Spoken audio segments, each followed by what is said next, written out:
От PM Group ще ви представим почистване на вътрешно тяло на климатик, основно, като го разглобяваме изцяло, почистваме всичко по-отделно. В случая ще почистим това Fujitsu.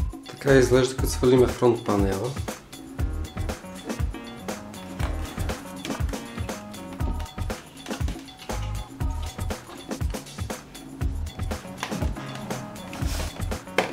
Ще продължим да го разглобяваме, като извадиме изпарителя. Това представлява като разглобен, може да видите турбината в какво състояние.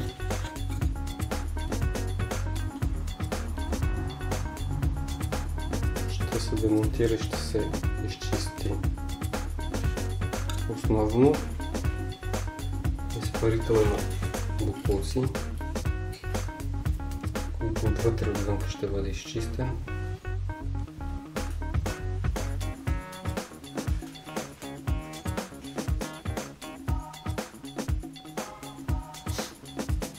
Изчистени са изпарител,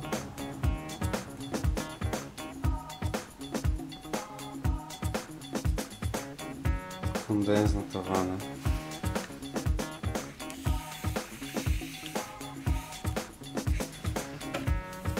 отзад кондензната вана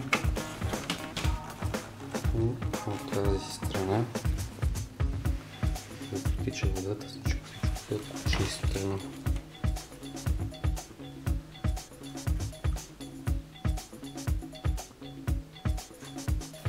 Турбината е изчистена.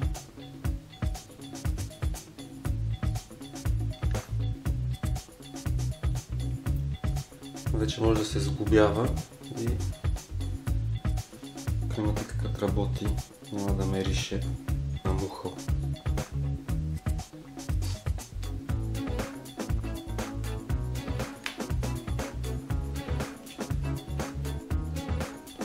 Климатика вече е напълно изчистен.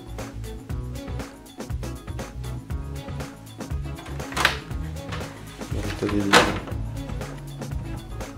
филтрите са чисто нови.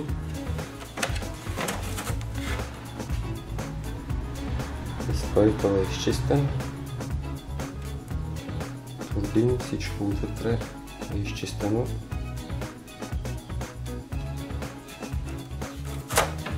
Вече е готов за монтиране.